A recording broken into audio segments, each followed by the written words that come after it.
Hello and welcome to Rev Sports. I'm Gargi Raut. And joining me today is Ishan Shahane from Mumbai. He's outside the Wankhede Stadium bringing us all the updates. And of course, Bharat Ramraj.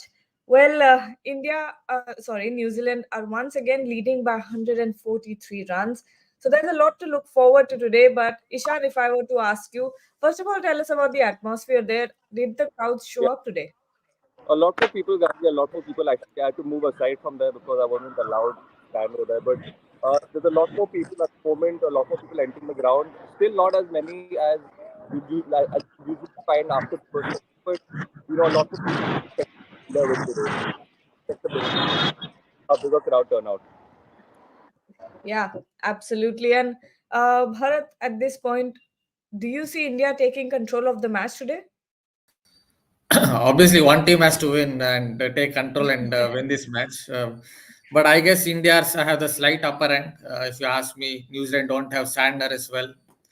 If say, for example, New Zealand set a target of 180, 190, then I think India will be in trouble. But that's still 45 runs behind of such a target. And with only one wicket left, 140, 150, I guess India can chase this down. Mind you, this pitch is not at all easy for batting. Enough deliveries are turning from the middle of the pitch. When deliveries are turning from the middle of the pitch, then it is definitely rank turner. This track is doing more than the one in Pune, and there is tennis ball bounce as well. So India will lose some wickets, but I still feel they will have a narrow escape and come out on top. Sorry, I muted myself. Athreya, what are you expecting out of the pitch? Tell us what you think. And how difficult will it be for India to come in and bat today? Not only get to 143 and whatever runs they make from now on, but also get a substantial lead. See, I don't, I mean, by realistic estimates, India would be chasing something around 160. New Zealand are ahead by 143 runs. They have one wicket standing. And at most, India should not let the target go beyond 160 or thereabouts. Having said that, that I wouldn't have said that that's a very intimidating target in the fourth innings on Indian pitches. But things are different here, not only because of the pitch. There are several other factors crippling the Indian batting unit at the moment. It just suddenly happened, which we have seen during the course of this series in the previous two matches and also in the first innings over here. So, I mean, the batters are not very confident. And we have seen that one or two wickets have led to collapses in all five innings so far in this series. And I mean, we know that on paper it's a very strong batting lineup, very deep batting lineup with around nine players who are capable of scoring runs at this level. But there is a flip side to that as well. It complicates the batting order. I mean, we have seen that Sarfaraz, after scoring a century at number 4, he has batted at number 6, 7, and 8. Washington Sundar, his first appearance in this series, he's batted at number 9, second number 6, third back to number 9 again. So there is a lot of confusion regarding the position of the batters in this lineup. And the pitch, of course, is going to be a major hindrance. It can be because we have seen that the ball has spun over here and there is bounce. So batting is not going to be easy at all. So I would say it's 50-50. It's 50-50. Ishan, what do you think about India's batting at this point? As Atreo said, if you're taking a hypothetical situation of 160 to 170 runs a target, do you think India can do it at this point? Uh, it's gettable, Gaji, but the a wicket at the moment is playing a lot of tricks, so it's not going to be an easy chase.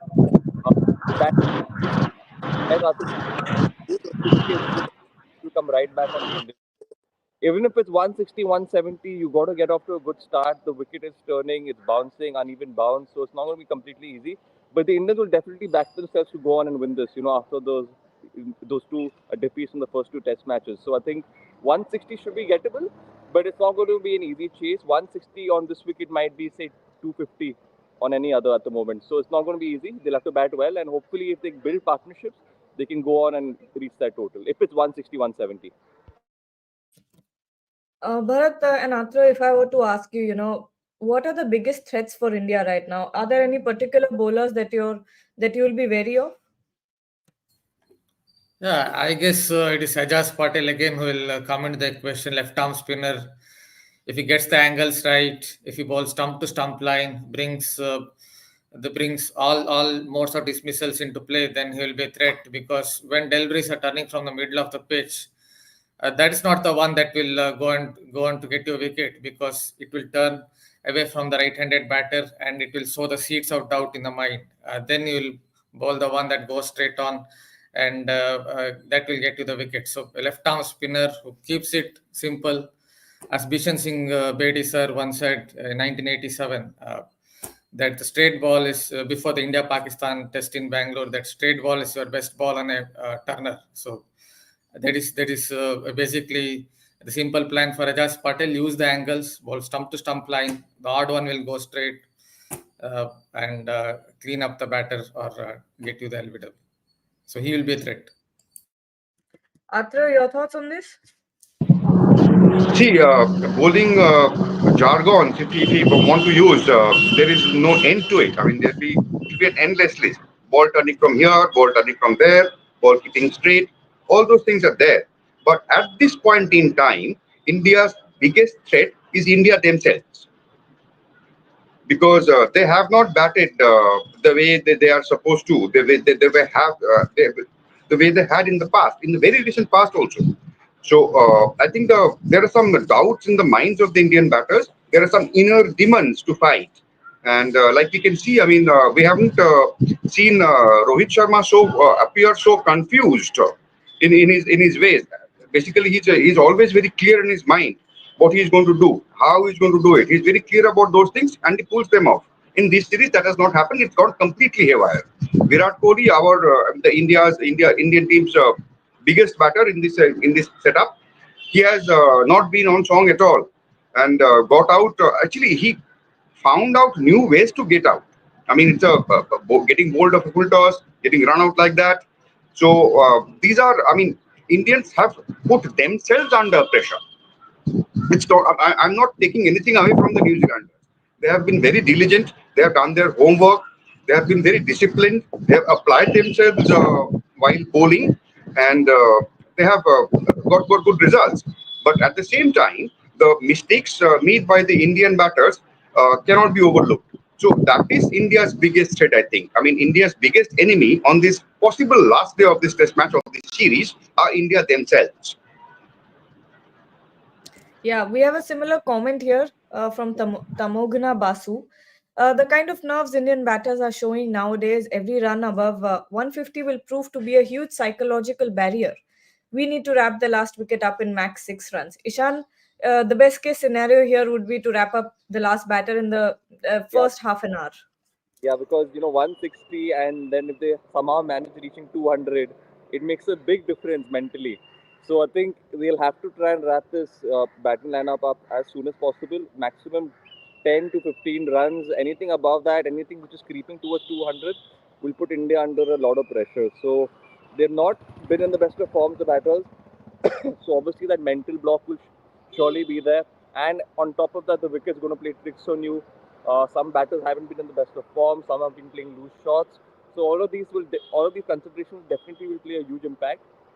Hopefully, this tail can be wrapped up. The last wicket can be wrapped up soon, and not more than 10 to 15 runs. I think 160, 170 is the maximum where India should look to take New Zealand. Anything above 170 will put a lot of pressure on them.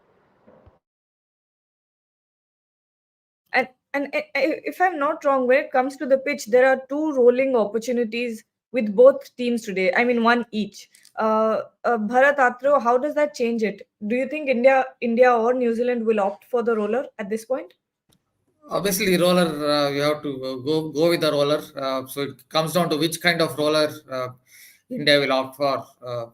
Maybe they will opt for a heavy roller because, but obviously there is a school of thought that on a crumbling pitch, if you opt for a heavy roller, then there could be more cracks. But I guess they would opt for a heavy roller and hope that at least for 40, 45 minutes the pitch will calm down and then it will start dragging and help the spinner. So those 40, it certainly happened in Ranchi. India opted for a heavy roller, and for 40-45 minutes in that test match against England, the pitch calmed down and India raced away to 40-0 or 50-0. Then the pitch started dragging, helping the spinners. But by then, India had already passed the 50-run mark, and it became slightly easier for them to chase down a target of 190. So that window of 30-45 minutes could help India if they get it right.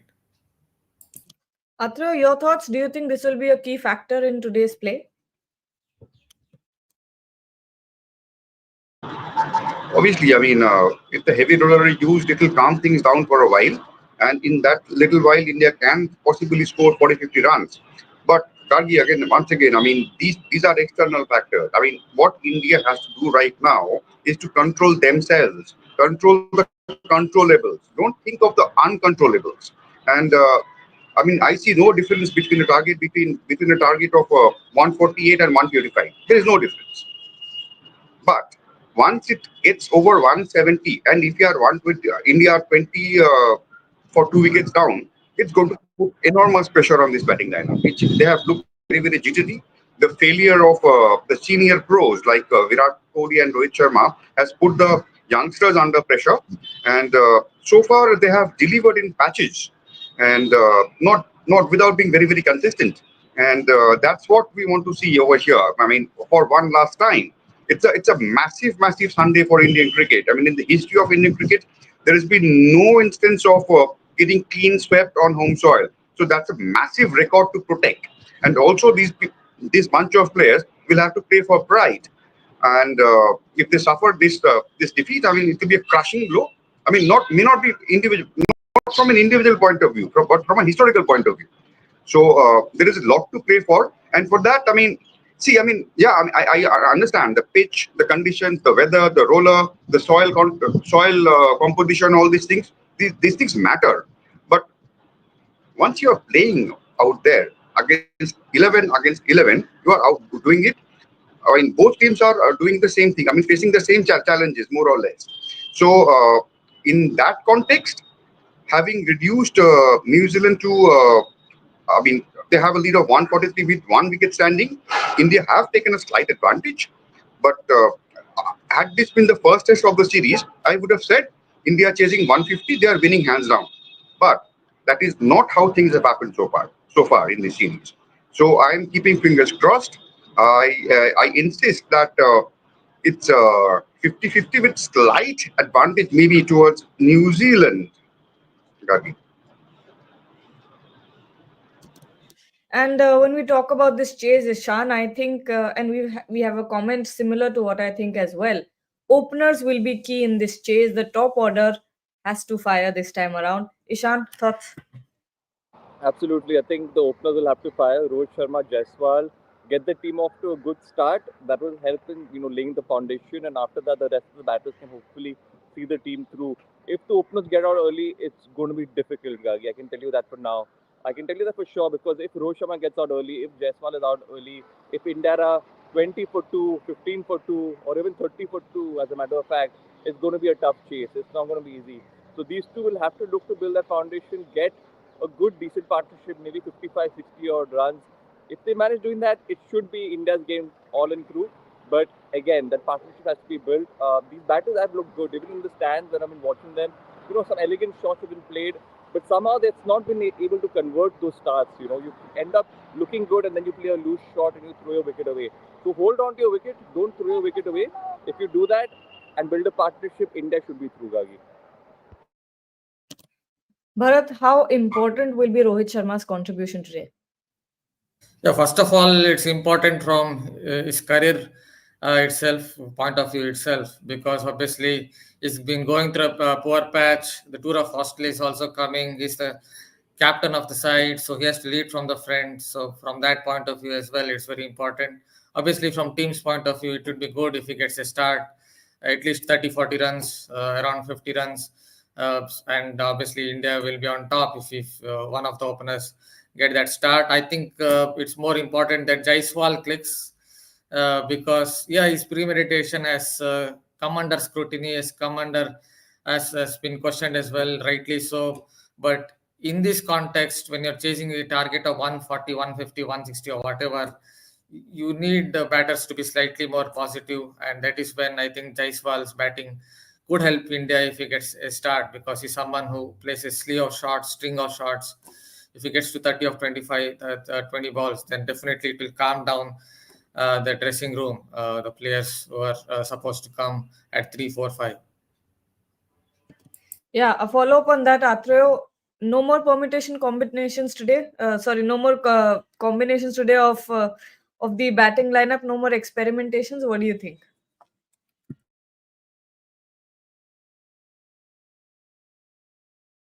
The 11 who are capable of batting, who are capable of delivering in test match at the test match level, there will be some confusion. I mean, when to send exactly, choose a position and all that.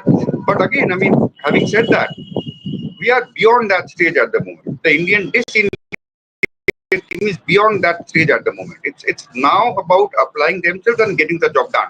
Doesn't matter who plays where. 1, 2, 3, 4 is settled. We know. I mean, who the 1, 2, 3, 4 are going to be. The confusion starts after that. So let it not get. I mean, let it not get there. So it's very important for Rohit Sharma to get something over here, because it's not only uh, a question of him not getting big runs. It's also a question of equally important that the manner of getting out. I mean, uh, he set a template in the one-day format, in the T20 format, which was quite successful. The same has it been equally successful in this version of cricket, Test cricket. So he has to do something. I mean, I am nobody to suggest what Rohit Sharma should do. I am nobody to suggest what Virat Kohli should do. They know themselves. They have been around for a very, very long time, and they have made runs. I mean, in these conditions, certainly, also in different kinds of conditions. So it's very important for them to fire, and it's very important for everybody to take responsibility. It doesn't matter who takes it.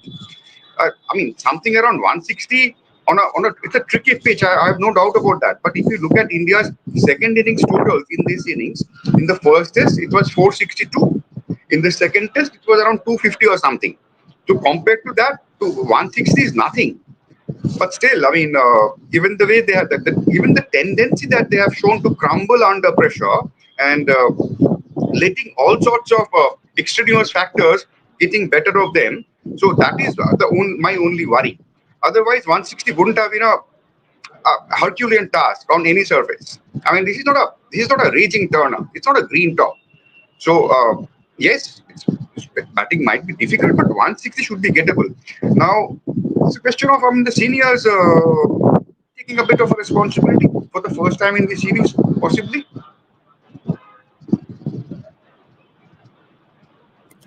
Ishan, now time for predictions because it might as well be the last day of the test match. So Ishan, who do you think is winning, or will the match finish today? What do you think? I think New Zealand will get bundled out really soon, Gagi, and India will be chasing a target of 170 odd, and they'll end up winning. Ooh, Bharat, your thoughts? Yeah, I guess India will have a narrow escape. See, I repeat, this pitch is not at all easy because it's turning from the middle of the pitch. In Pune, it was not turning from the middle of the pitch on day two, but here it was at the fag end of day two when Jadeja was getting a lot to turn from middle of the track. But I still think India will have a narrow escape by maybe a margin of 3 wickets or something on those lines. Atreo? Well, I am not very fond of predictions, but We given can the hear you way the using teams it. have performed, Yeah. well, I'm not very fond of predictions, but given the way the teams have performed so far in this series, I maintain that it's 50-50. And let me change my mind a little bit at this last hour. I will say 52-48 New Zealand. Okay. Well, that's it from us. Thank you so much, everyone, for joining. Thank you, Ishan, Atru, and Bharat. And to everyone who's watching, don't forget to join us back when